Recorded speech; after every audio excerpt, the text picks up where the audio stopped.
setbacks. Hey.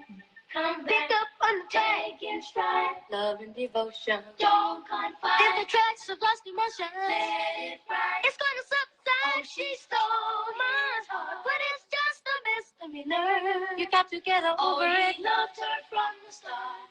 What you gonna do when I think I'm in love and I catch my girl doing me wrong? Too bad. It's another setback in his life. Like when you get your first ticket for illegal parking. Don't you know it's no big deal. Take it slow. She's not for real. Hey, Tony. Find a new appeal. She's so good, but it's just a misdemeanor. You got to Namesake, my man.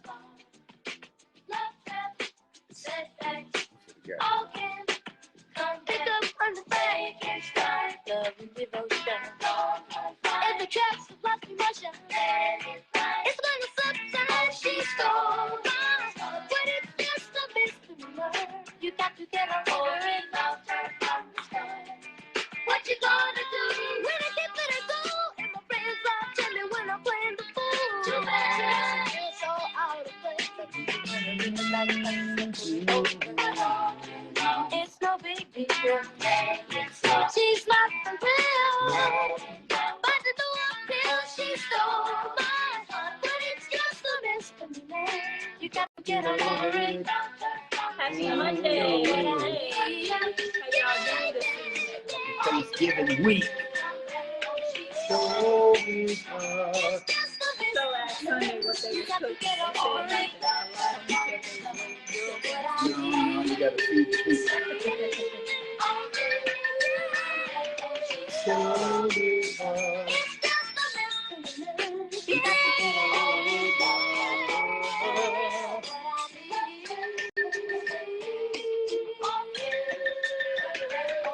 So is hard. Get our girl, DJ Lady Love. Hi. That was easy. All right. Yeah, it's just real simple. Just watch it, we add you, and that's what it is. How are you doing? I am absolutely fabulous. How about yourselves? Doing well. First, I want to give a shout out to all of the women in the culture. Y'all are not forgotten about. We support y'all. There's so many women. There's DJs, there's promoters, there's dancers, there's bartenders, there's bloggers, everybody that's a part of the culture. We want to salute the women. Okay? Thank you. Thank you. I received that. We want to salute you because you stuck to your word and you're here, and that's not always the case. So we have to just thank you. You know what I mean?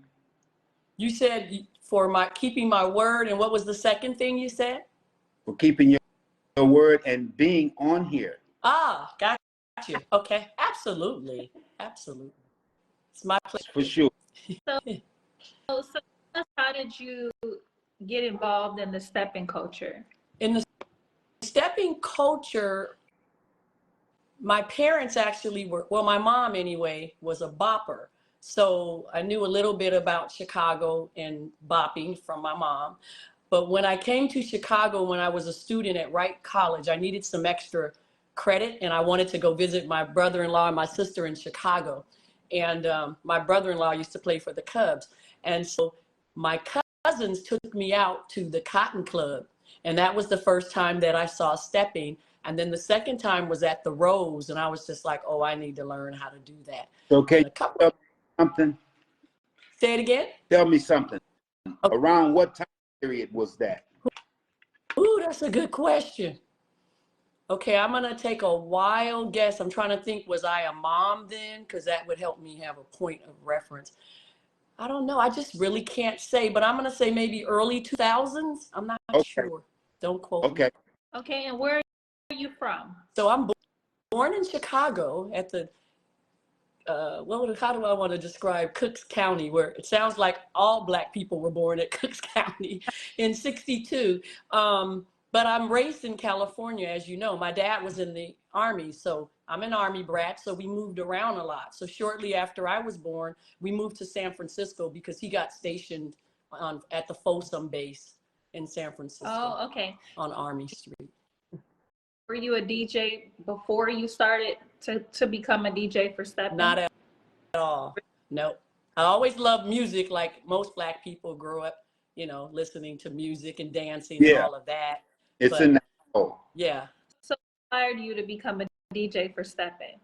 So there was a club in Oakland called Lakeside. It's a little, you know, the expression, the smaller the club, the harder the bump. Yeah. That would be Lakeside. It was a Cracker Jack box, but that place used to be cracking. And I don't know at what point stepping started happening, but I do know this: there wasn't, hey Mia, there wasn't any DJs available at that time. At least, well, I should say it this way. The promoters did not want to pay to have a DJ because they weren't paying to have people to come in the club. So they simply put a shout out on Facebook. Anybody that thinks they're a DJ or wants to be a DJ, come and play. And I took them up on that. So I came in there with my little purple box of CDs and sat down and started playing. And I've been playing ever since.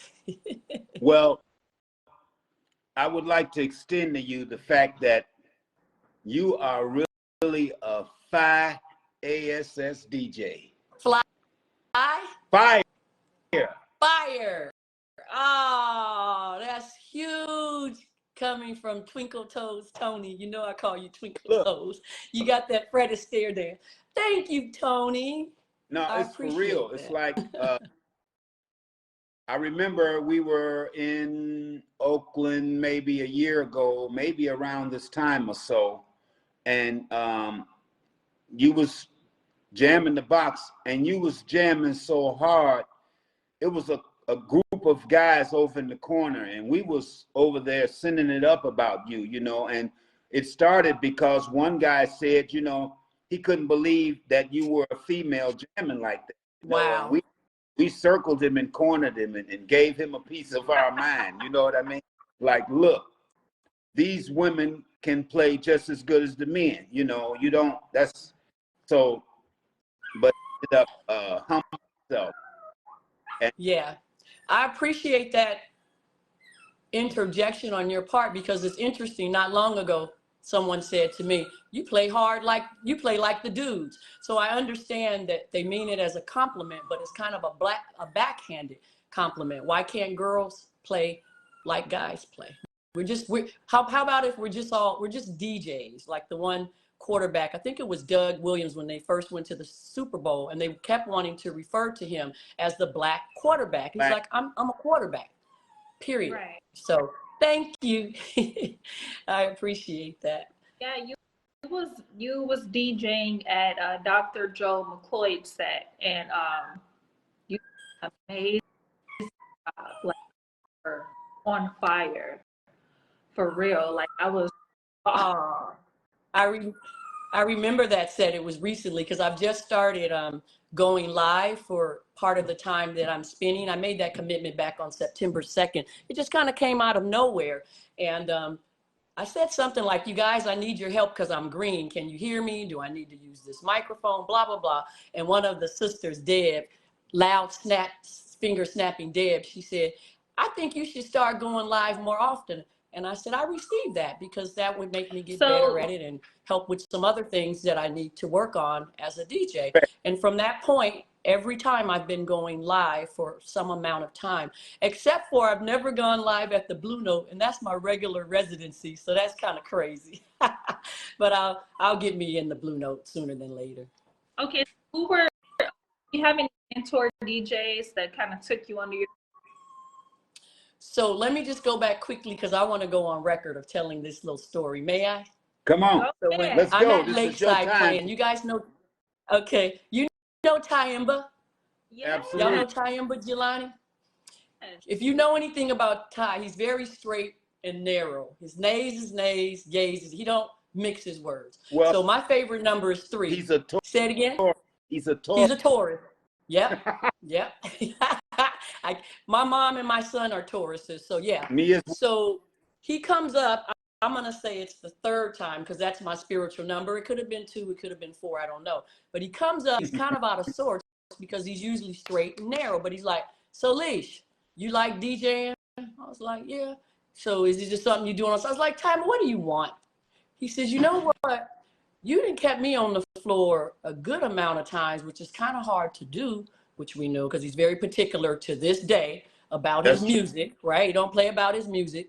And he says, I think you got something. I think you onto something. He said, man, I don't know if he asked or told me, but he said, let's connect you with Shorty Smooth and have him mentor you so you can fly around like him and get paid to play. No prophecy. And so Shorty Smooth answered the call. Shorty Smooth? Say it again. Wait, what was the name you said? Shorty Smooth? So Tyemba said, let me connect you with Shorty Smooth to mentor you so that you can fly around and get paid to DJ like him. And I said, no truer words had been spoken. If he put it out there, here we are. So Shorty calls me, makes plans to come out to California and mentor me and worked with me to this very day. I just did a set that he had me on. It was my debut in Ohio, in Toledo at the Midwest Fair. And so the first thing Shorty did, it was very daunting, is that I used to play on a contraption like Myron uses to this day with CDs. And he says, the first thing, we're getting off that and putting you on a laptop. And I was like, ugh. So anyway, Shorty is my mentor, but he's also, I just want to say this, what everybody already knows, he's such an earth angel because he's mentored a lot of people. I've seen him in action where he's up to here with things that he's doing, but call on that phone and say you need something, and he's going to figure out how to add that to the plate. You know what? I want to say something right there. Okay. And that is so refreshing in our culture because I go way back and I've seen a lot of the opposite of that.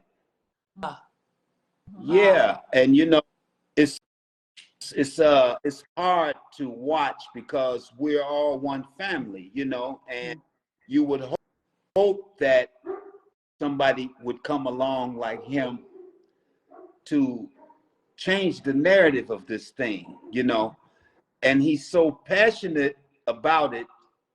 And, you know, when we interviewed him and he was able to enlighten us on his journey in life and everything, it helped me to understand why he moves like he moves. Okay. And you never know why a person is like they are, but I'll tell you something. He's so necessary in our culture. Absolutely. You know, and absolutely. He's very innovative and creative. Yes. All of that. That both of you can get on that dance floor and get with us. So Tony, may I enlighten you? May I give you just the most beautiful thing that I can give you right here? I knew there's a reason for this interview. So we're going to have a new trajectory right here.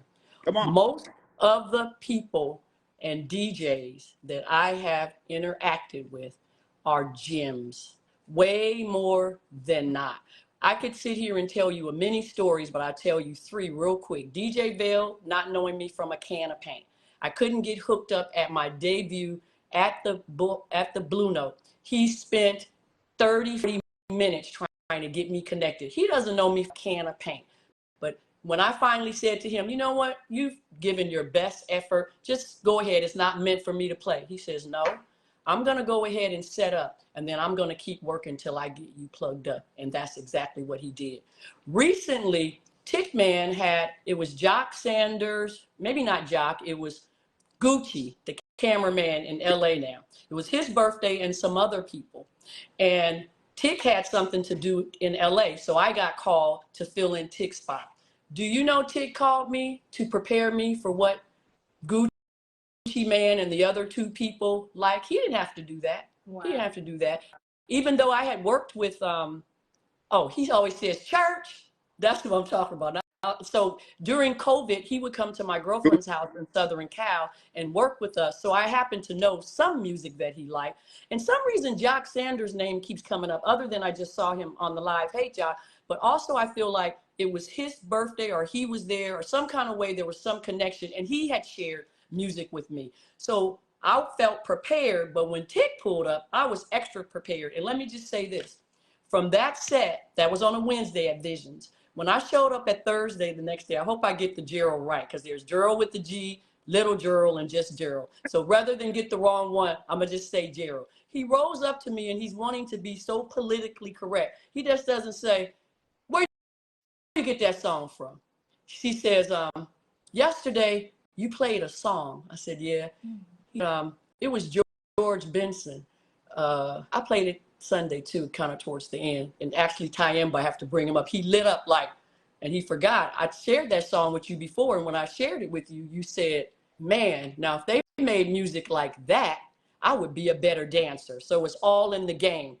I've come from a music background where my father was actually, as a hobby, a musician, but he always played jazz. He always played Motown. So the minute I heard that song, I just started to cry, because you know how music is such a time marker. It put me right in my daddy's present, my favorite. He's passed on. My favorite person of all people. I accredit the woman and the way that I'm wired today to my dad and my mom. Just very beautiful people, very fair, very diplomatic.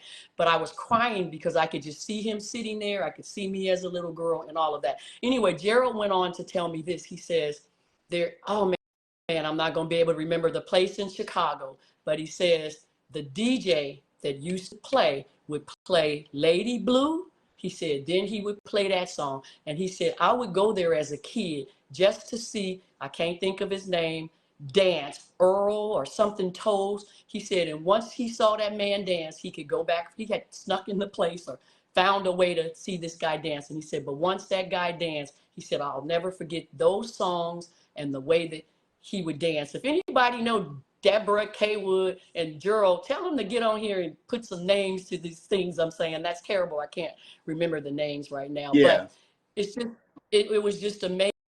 So just going back to the example with Vail, with Tick. So Myron's my current DJ, another Earth Angel. Myron grabs all of us. He's just, ooh, don't get me started with Myron. You know that I call it his battle cry? Yes. Because it's like you said, you don't know where people been and what, it's down deep in that soul where that cry come from. It just, when you hear that, you get, it's like telling a dog, sick him, right? When he gives you that call when you're playing, that just lets you know, let's go. You got Myron excited. And when he been to, oh my goodness. So just all of the DJs, honestly, it may be not even 1%. I'm gonna say even if it's 0.5%, everybody, contrary to what is said, and I don't know what goes on with other people, but I'm just saying they caught my love in a big way and I catch theirs, and we roll nicely and smoothly. The water's warm in my life. Well, see, so I mentioned is from now. mm-hmm. Oh yeah, I got it. Got much better, you know, and that's a beautiful thing, you know. Yeah. Nice. I'm glad Nice. surrounded with great people to help you navigate through. You're freezing a little bit, or I'm freezing, I don't know. But so just start over, Dominique. Okay, I was saying that I'm happy that you were able to be surrounded by those people to help you navigate through your career, you know, surrounded with great people. And it's because of who you are as well. You know, you are what you attract, such a wonderful spirit. From the very first time I met you, and every time that I found such a sweet. So the people that the audience, you know, we get calls per week, we talk. And everybody was saying you are not a negative bone in your feet and all that. And these are the things that make. Yeah. I'm going to move around because we keep breaking up, and I don't know if it's me, and I don't like that because I want to be able to hang on every word that's being said. Let's see, maybe it's better already. Dominique, I think the gist of what you were saying is you attract what you are and you get what you put out. And as I mentioned my mom and dad earlier, I am the affirmation queen, and because I get it from my dad, but he would say that leave people better than you found them, you know. Love people more than you love things. You know, what God has for you, no one can take away. God will get you to your talent. You know, he makes room for your talent. So I don't move with a scarcity mentality. I don't move with a crabs in the barrel attitude. I'm afraid to leave the plantation. None of that. I truly am. I'm I shouldn't say ex-educator. I'm retired. And so I work with children, and you know, children are our precious commodity. And so you have to deal with a lot of people and be waxed a certain type of way. And so I always like to say, everywhere I go with love. Whatever you're trying to do, what can I do to help you do what you're trying? My job is to help you get to what you're trying to do. So that's how I move through the atmosphere. Saying that everybody that talked about you said you don't have a negative bone in your body, and you're so positive. And those are the things that make people stand out. You know what I mean? Absolutely. And absolutely. Those So because humbling. You are hot, you like everywhere. You be where the guys be, you know, and you're one of the females that are going across the globe with this. Yeah. So how did you playing with at the Blue Note? How did I start playing at the Blue Note? Yes. You know, Myron and I cannot figure out how that came to be. If he had never heard me and just took a chance, he says he heard me, but he can't produce the play. So I just say, whatever. But what I can say is this. When I was teaching, I had summers off. So I would come to Chicago and spend my entire summers in Chicago. No disrespect. I don't remember who was the DJ, and I won't even say the club, but it was literally around the corner from my house. I would drive 45 minutes to hear Myron play because there's something special about Myron and the Blue Note.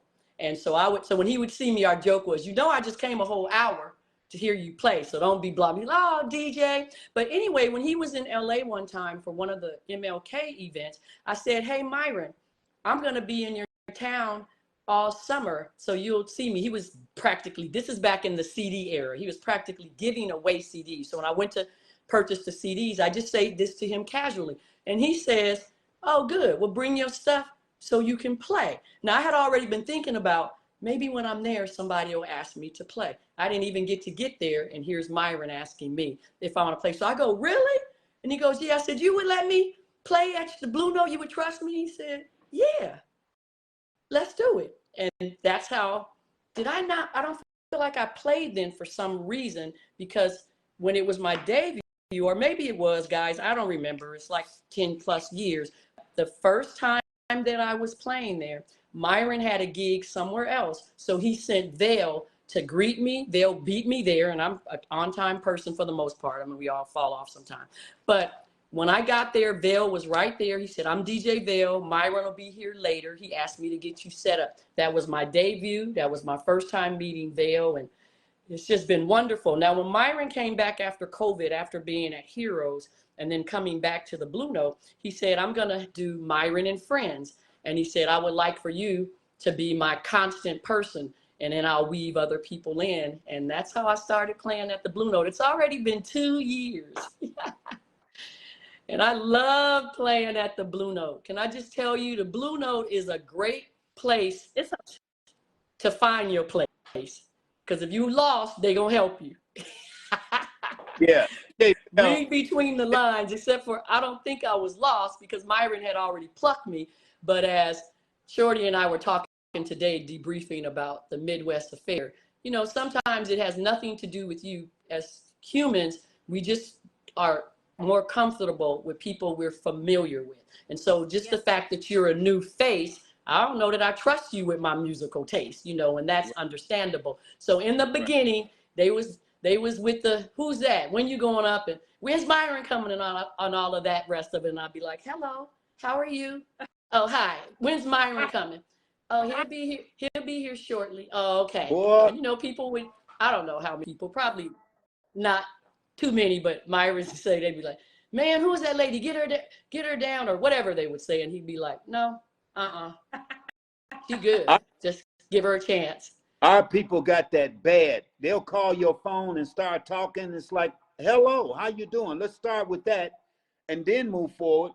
or they'll just, like you said, when you going, like, hello, how you doing? Let's first. You don't get to talk to me until you greet me. I'm not a computer. Absolutely. You say hello first. And I love when I get to do that. And most time people will be like, oh, hello. And then they go on. But yeah, you know, you can say what you have to say, but I'm still a person standing. All common courtesy and common courtesy. Common courtesy. Yes. Absolutely. Yes. Absolutely. DJ Vale is beautiful people. Yes. Yeah. I'm forever indebted because I was like, he's tried, Alicia. It's just not meant to be. It'll be another time. But he said, no, He said, but it's getting close to starting time. He said, let me get set up. And while he was set up playing, he kept working to get me connected, messing with the sound card, changing different cables, and boom, the light came on. We were talking about this recently, and it was so awesome. He says, I stayed around, you know, I wasn't gonna leave right away. He says, I remember the first song you played. I said, are you serious, Bill? He said, yeah. I said, what did I play? He said, you played Flow by Nicole Mitchell. I was like, wow, that's my sister Tracy's favorite song. He said, you played Flow by Nicole Mitchell, and may she just be resting in all of her musical peace. She passed during the COVID. Yeah. I was going to say to you that song by George Benson, Lady Blue. Yes. We used to dance to that. I think the guy's name was Alfred, and there was some DJ, and maybe The Dungeon. Some names just popped up in my spirit when you just brought that back up. And he said he would play Lady Blue, then he hit him with All in the Game. Yes, that's really beautiful music. You know, it's like, I can remember when it wasn't a whole lot of DJs. People would rather stray away from that because it was so much work in the research and understanding your crowd and all these things, you know. It was kind of like danger area, you know. After a certain time, we looked up and we had more than enough DJs. And that was really something. I was really proud of Tick when he decided to play this music and stuff. And it's another side, another level of talent that you guys possess, you know. I used to dig for the family. I was a shorty, you know, in the house. Yes. But it's easy to play for your family when you know what they like and all. So you guys have done a lot of research. You've done a lot of watching and learning and everything to become good at your craft. And we can only commend you for that. You know, I don't have the patience. I know music backwards and forwards, but I don't have the patience, DJ. Did you all happen to see the post that ET did recently about DJing is not as easy as you may think it is? There's a lot of nuances from researching music to what crowd do I have this night to every set is different. Like I have a DJ friend that says you're only as good as your last set.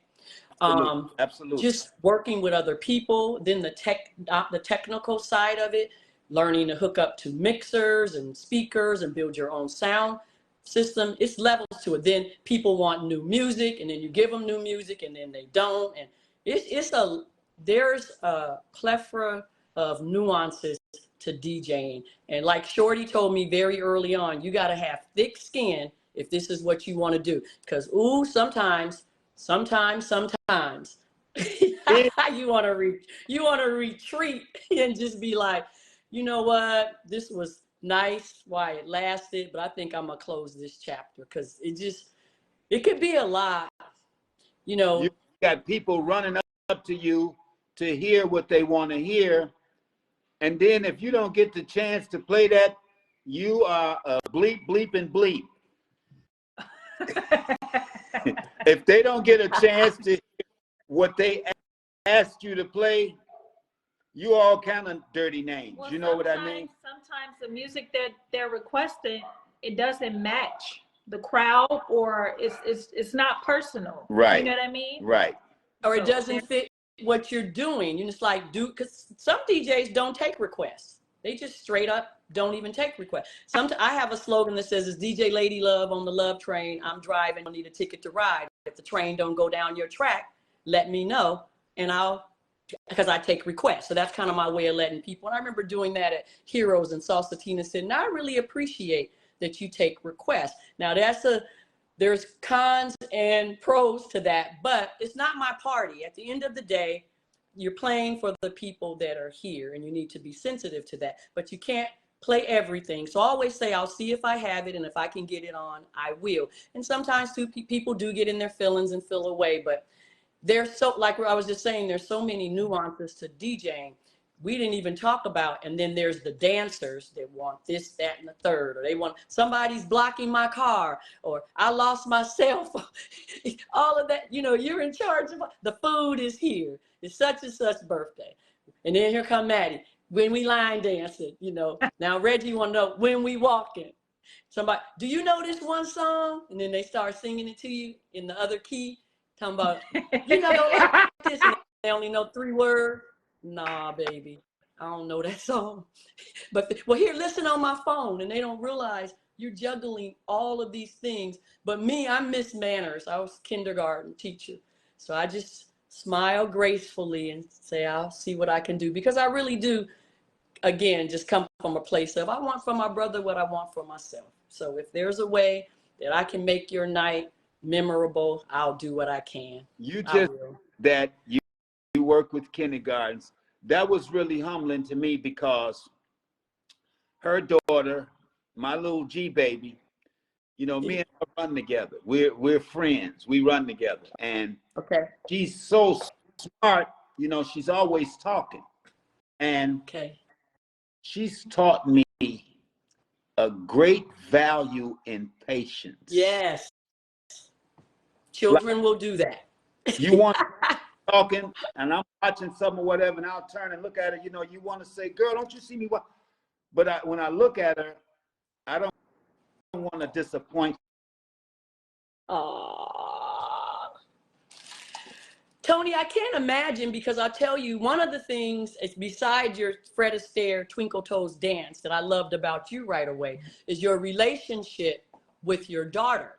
Y'all hang, y'all dance together, you're a family. You do all things together. So because, like I said, I was very forced. Sisters under me, we're all daddy's girls. So we all had to figure out a way to get our dad's time and attention, because he was very much dedicated to my mom's. Like, this is my queen. Your mother comes first. Now, this is her hand to hold. Y'all the girls, y'all figure it out. Get a number system, a time system, but don't mess with me and my wife, what we doing over here. He always had stars in his eyes for my mom. So I'm very partial to men with daughters. They just wax differently. It's something about men with daughters. They're just more sensitive. They're more caring and more compassion. So I'm sure it wasn't hard for you to exude and express patience to your grandbaby. I can't imagine. That what you just said. God gives no man daughters that he don't deserve. Okay. Truly believe that. You know what I mean? Daughters, they're yours they're God's children. Absolutely. That's what I was thinking. All children are a blessing from God, and they all are just so special and deserve to be protected. That's why it's always so disheartening when, children, boys or girls, are being abused. It's just like, how can you be rude to a child? That just doesn't make sense. Well, a defenseless child. I was running the streets or whatever, and she wanted to be up under me. So I had to accommodate. That's right. That's right. Stop me in my tracks, and I began the relationship right away. That's how she started stepping, because that's what I loved. And I would be in the basement listening to the music and practicing. She was all of about 5 or 6. down here with me. Yeah. And like, here, let me see if you can do these moves, Yeah. because you're down here, and sure, Yeah. that grew into a thing, you know. Yeah. No, you can tell you all are inseparable. Your thing, your bond is strong. You know, recently a brother said, when my son was born, I said, oh, I could die for him. He said, but when my daughter came, he said, I'd kill somebody behind her. Oh, wow. Yeah. Yeah. Like, don't Yeah. don't play around. You're gonna come up And- short. Don't play with it. Yeah. So shout out to all the fathers. The fathers that stand in their masculinity and protect and provide and train their daughters through, hopefully, their wife or significant other, you know, someone that you're putting time in, that you have a relationship with, so that way children can see what love looks like, what it feels like firsthand. And that's what, in my home, some of my girlfriends, I have girlfriends that I've been friends with for over 50 years. And so we all. And she froze. And I never really knew what that was, because I didn't watch a lot of television growing up. I just knew the name, but I did come to find out, oh, that's a compliment. You have a very wholesome family, and your father shows total love for your mom and his children. He's just such a boss. Again, shout out to all the boss fathers and men. So I want to share something with you real quick. Okay. She was a talent, you know. I sent her to school for dance and all of that. Okay. But she was a talent, so in my head, I said, okay, I'm gonna start taking her to dance in some of these competitions. And she was like 16, and I know that I'm up against a big monster, because she's not old enough to be nowhere that I'm going. Oh, So it's out. I could see people whispering, and then I would hear conversations. That man ought to be ashamed of himself bringing that little girl here and stuff like that. I would hear all the worst things. And as time went by, I was approached by pimps, street hustlers, just hard-faced guys, like real men from the streets. Yeah. And they would say to me, let me buy you a drink, man. I really love the relationship with you and that daughter of yours. And you know, it's humble. I didn't know what you were getting ready to say. I was getting nervous. Wait a minute, where are we going with the, okay, nice. So they came where they respected it. Yeah. Yeah, like, somebody better be getting ready to be out of pocket. They got something twisted. Okay, but got you. I got a picture of her and her brother when I first debuted them into the culture. And in the picture, you see Bishop Magic Don Juan standing on the side. He's got on a red suit, big chain, and his 1920s hat. He walked up and said this: the Lord is blessing you with many blessings. He said, you take this $100 bill and you give her half and you give him half, and you tell him that it comes from Uncle Bishop, Magic, Don Juan. And it was humbling, you know, coming from him. And regardless of his profession, he's still down at heart, was like, grow him up, train him up, and here's something to help out. They go, yeah, I get it.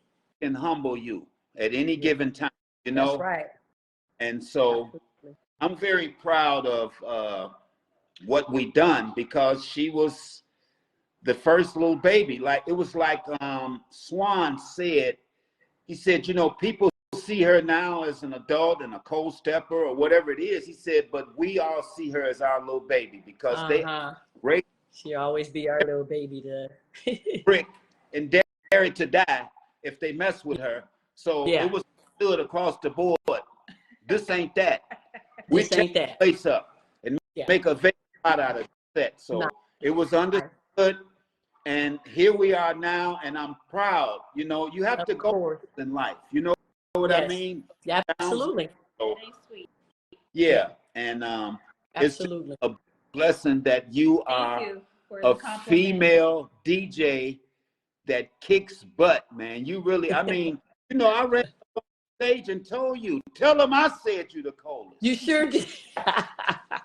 Yes, you did. It's on my live. And I said, Tony told me to tell y'all this. And I guess you said, I'm going to tell him myself. I love y'all. Can I just tell you? What makes you great is the person that you are. I've said this earlier doing a live, but I just want to reiterate that because I always say kindness is free. You know, some people, they come on well, the block list is getting longer because they have certain things to say about dancers, and I don't play that. I feel like respect should be across the board. It's the given. If you don't have anything nice to say, then don't say it.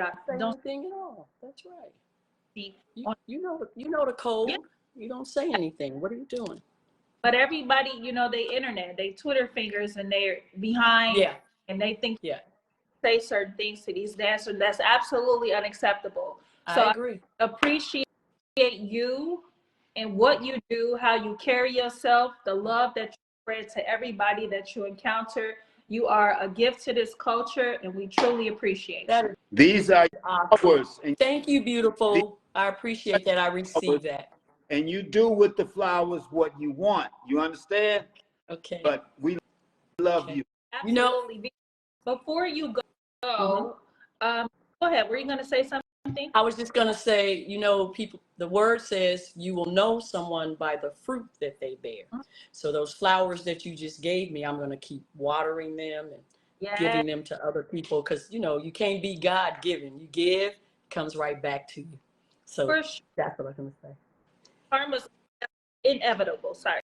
Yes. So would you tell the people when, what you have coming up next, where can they catch you at? Because, you know, if they want to check your work. Sell yourself. Anything you got to sell or get, come on with it. Tell us what you're doing.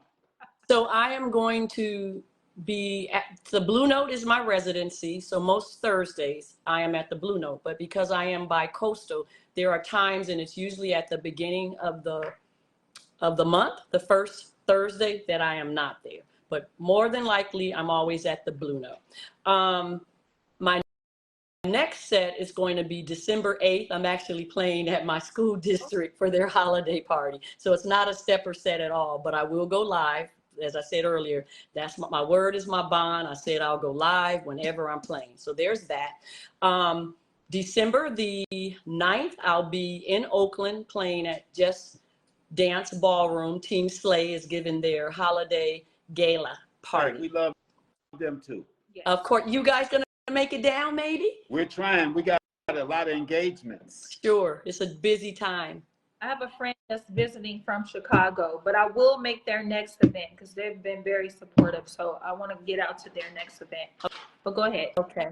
And then rather than mess up and not, if I go into the next year, then any promoter that has me on their schedule right now will feel slighted. And that's what I don't want to do. I said earlier, I like affirmations, right? So I like if you make it to the top, send the elevator back down. Don't build fences, build bigger tables so you can include everyone. So in the spirit of not leaving anyone out, I won't say any more sets for next year. But shout out to all the promoters that have me on their ticket for 2024. And I do have stuff scheduled. And then there was something else I wanted to say. I also want to give a disclaimer. I said I could tell many stories about many DJs, and I did drop a few names, but I just want all the Turntable Brothers and the sisters to know all of you are fantastic. And if we had time, I promise you I could easily tell a story about all of you. And every one 99% of you, how sweet and how the camaraderie that we have one with the other. So just know I got love for all of y'all, and I would have a story if time permitted.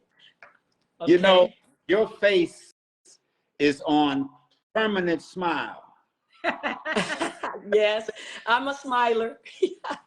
So when people say, you don't look 61, I'm like, look at these wrinkles in my eyes, which means I've smiled a lot. I've laughed a lot. I've had a wonderful, I'm having a wonderful earthly experience. God is truly blessing you because you're the definition of Black Don't Crack. I mean it.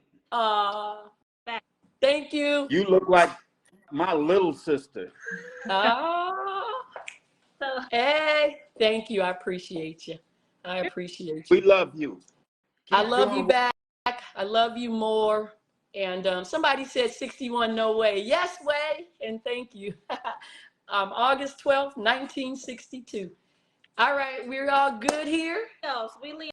I know you got to get to your class, but yeah, I was just like, over time, I guess the time went fast and all of that. And so I'm on my way to Dre Blackwell's class. Yeah. Love you, Dowhouse. Thank you so much. And thank you to everyone that pulled up to watch the interview with me. I appreciate your viewership. Walk up to Dre and tell him Tony Dow says, shut up. I don't know. I might say, he said, what number you on? I'll talk to you all later. 7-8, exactly. Okay, bye.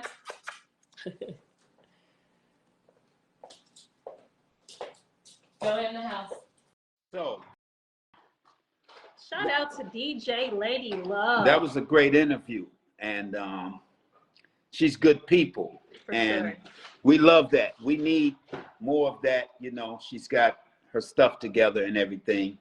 I remember when Sam Chapman and Herb Kent used to collaborate at Chicago State on 95th, is it? 95th and King Drive. Man, that was back in the day.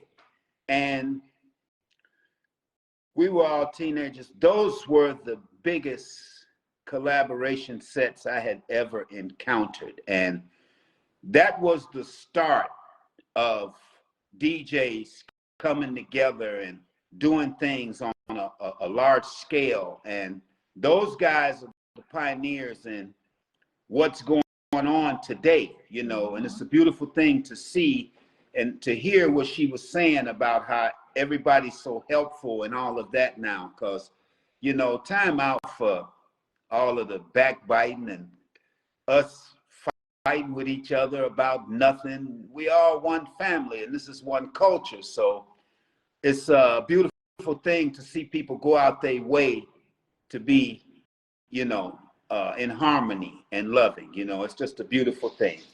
Absolutely. That's what I was saying. Kindness is free, y'all. I'm telling y'all, this block list is getting long. I do not play about nobody disrespecting none of the dancers on that page. I don't care who you are. If you make a disrespectful comment, blocking with like lightning and thunder in my thumbs. I'm it's not necessary. You know, that ain't what this is. And I don't understand why people feel the need to down people. Like, if you see something you don't like, turn the page, turn the channel.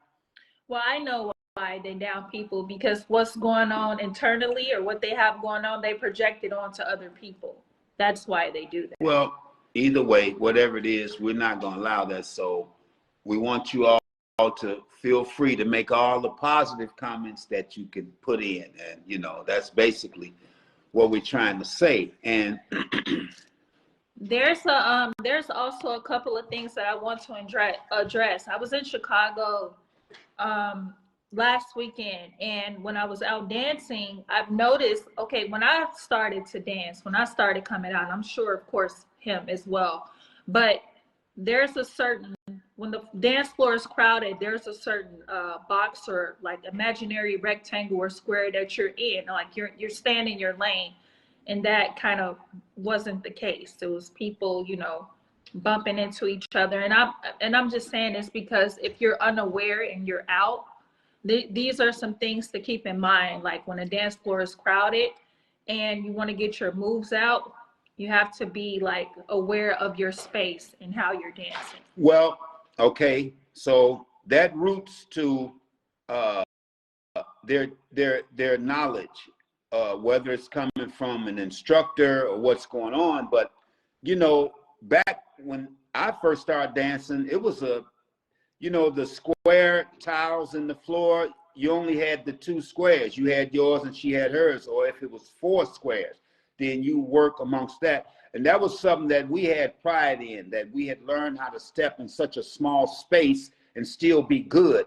And I think that what is causing this is a lot of, like, when people go to the world's largest and they see these champion dancers up here on the stage and they're doing all these moves and stuff, and you got to take into account that this is a contest and they're up on a stage. Right. So it seems to me like as time moved forward, everybody wants to be in the world's largest steppers contest, but we in heroes. And it's like, this ain't working. Like, you all got to have some coof. You got to have some respect.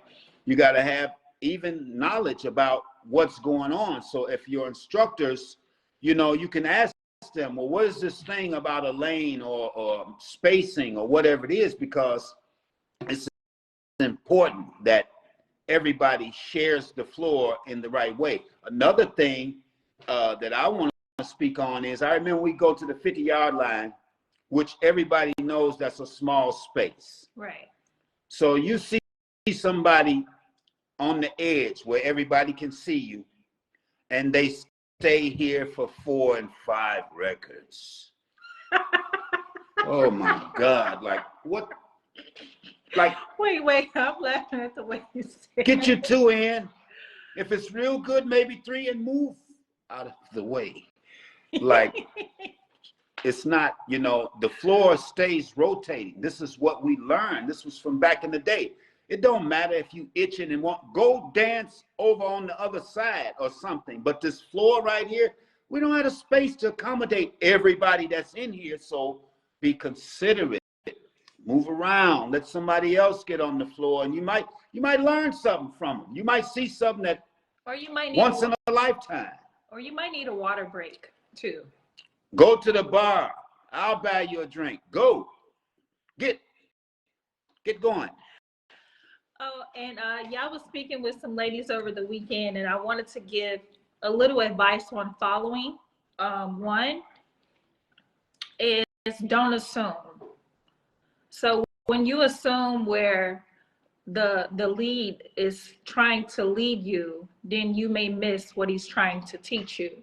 So don't assume if you're like turning right or left. Just stay, cool and ready to see what he's going to do.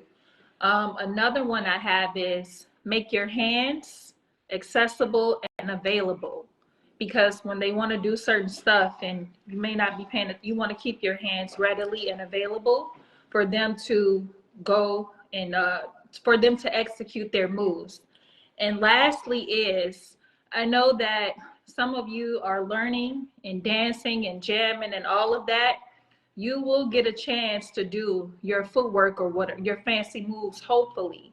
So you don't want to be the person that's constantly doing too much where the lead cannot get those moves out. So if he lets you go, or if there's a certain situation where you can get some footwork in, then you can do that. Well, as I pay attention and look and see some of the leads, when I heard this from a couple of the veteran female steppers from Chicago, and they were saying how they don't like to dance with some of the guys that are trying to, like, if she does a move, they trying to do the move back, or won't let them do their moves without them matching it with something. We didn't used to dance like that, which times have changed, and yeah, we're gonna move forward with things, but to get a real good veteran dancer up there, you might want to really understand how to dance with them. It's each person is different, so it's a lot of newcomers in the game that we welcome, but you got to know the difference in who you're dancing with. And a lot of the veteran women from Chicago, they smooth, they easy, they cruise, and they want you to cruise with them. It don't matter what the person next to you is doing. Let them show out. And even if this is requiring you to be cool on this dance, then you go to the next person and do what you want to do. You know, it's all about understanding what's around you, and it's key. So also, could you explain like the get down or the man on man? Because some people were commenting, oh my God, I can't believe those men are dancing with each other, and all of this stuff that they were saying. It was a lot of positive comments as well. The people that are in this culture and from this culture, we see it all the time. It's absolutely normal to us. So, but there was some people who were inquiring about that. Could you explain a little bit of that for the viewers?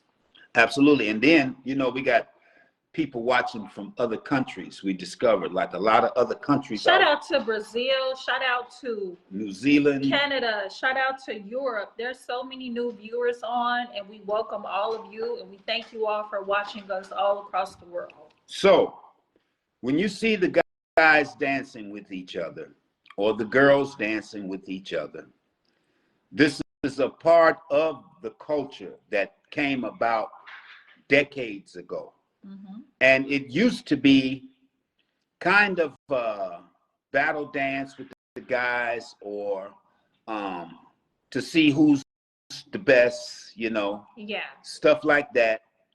And then it got to be where it was a challenge, you know, like, I'm gonna let you do your moves and you're gonna let me do my moves. So I'm gonna take my moves, you're gonna take your moves and all that. And we would all gather around and watch. It was fun for us to watch and everything.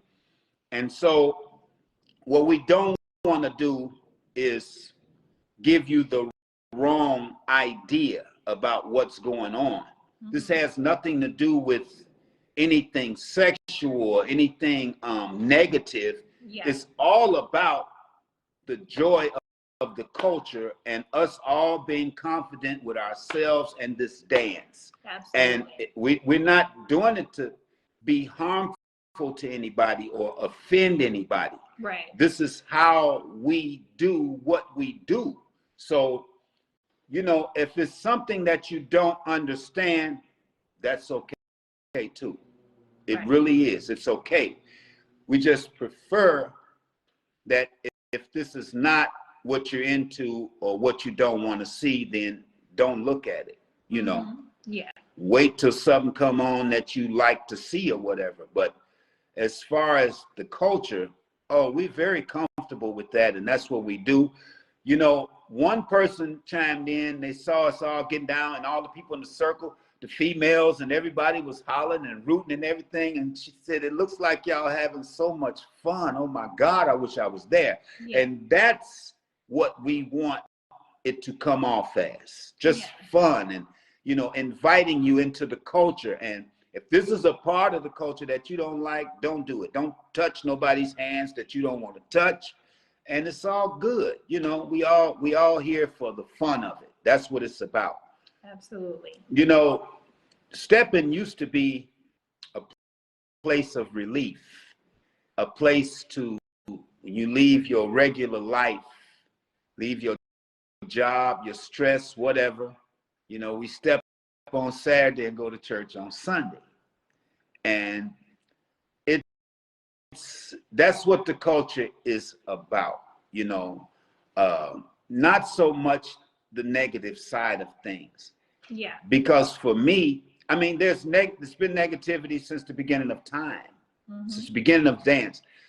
I always chose to not pay attention to any of it, unless it's something directly in my face. But you'll see me happy, dancing. I don't really sit down, and then when it's time to go, I leave. Mm-hmm. And that's what this culture is to me. It's a place, outlet, you know, it's a place to enjoy yourself. You know, it's a lot of talented people in the culture. Whatever race, creed, or color they are, it's a lot of talented people. Mm-hmm. And I used to find myself just watching and seeing all of this exquisite talent. And that's a whole nother thing from dancing. Mm-hmm. I know a lot of people that come in, get their drink or whatever, and sit there and watch everything going on. It was people that I didn't even know could dance because I see them watching all the time. And it's just a joyous place. that we want it to be for people. That's basically what this culture is to me. So, yeah. Absolutely. Well, thank you for answering that question, because I know a lot of viewers wanted to know, and they were inquiring that's not a part of this culture, or that don't see it on a regular like we do. So thank you for that. And thank you, DJ Lady Love, for coming on this evening. You rock, girl. Keep rocking out.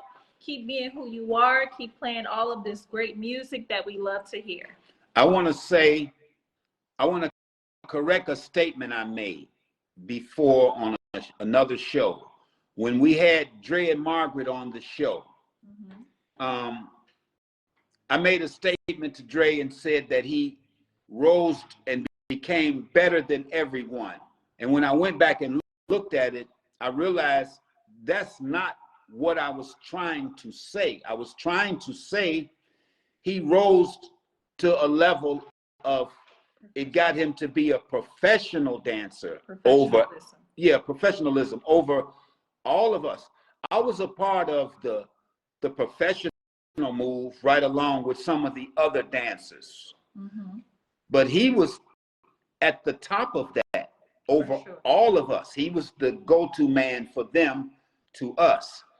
So that's what I was really trying to say. I wasn't, because a person's style is another, if another person like it or not, that's their choice. You can't speak for other people who's better. You know, these are facts. I can't speak for everybody and say Dre or Kickman or Jock Sanders is better than everyone.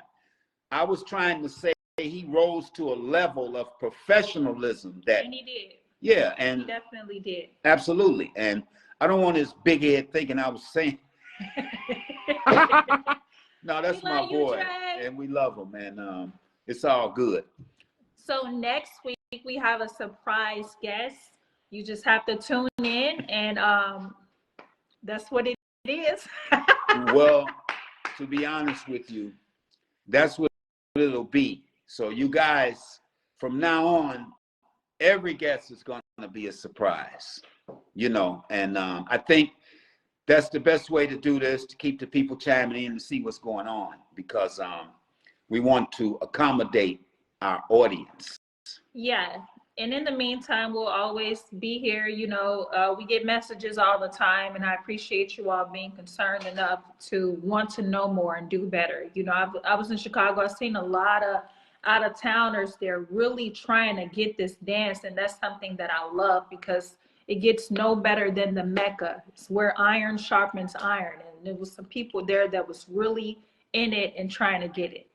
And I would suggest to every person in this country that is in this culture, in this dance, or learning this dance, go to Chicago.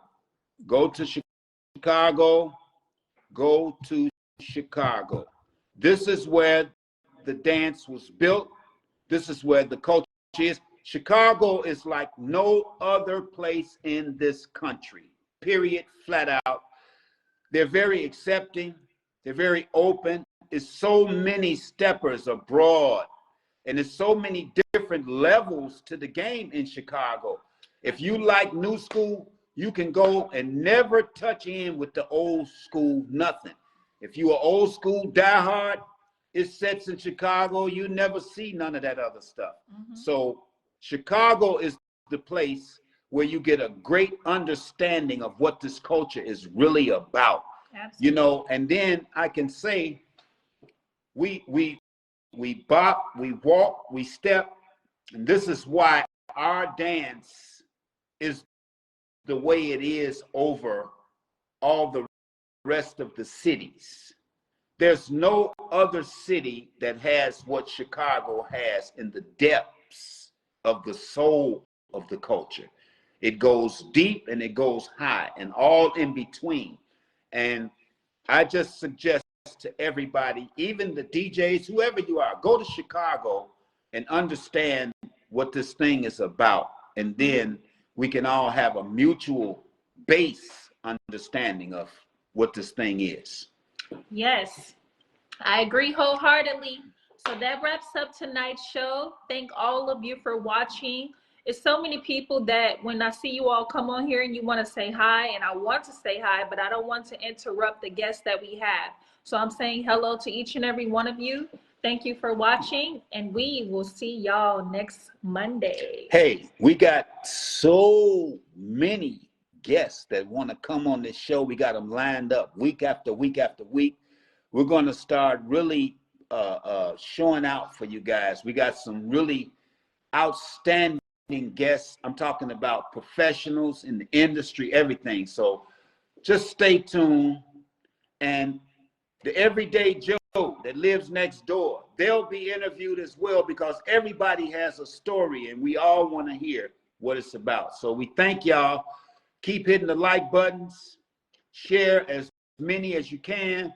Oh, I'm so glad you said that. So pretty much on this page, we post a lot of reels. So if you want to see the full videos of, especially if it's Tony Dow or me, Dominique Dow, then you can go on our YouTube channel, subscribe to the YouTube channel if you want to see the full video. And the name of that channel is called Universal Steppin. We're getting so much good feedback until it's feeding our souls to give to you all. This is what we're here for. Yeah. We've been doing this thing since we could crawl. So we know everybody, most of the things about it. So we're going to keep blessing y'all like you want to be blessed. Thank y'all. All right. Thanks for the inspiration. See y'all Monday. Bye-bye.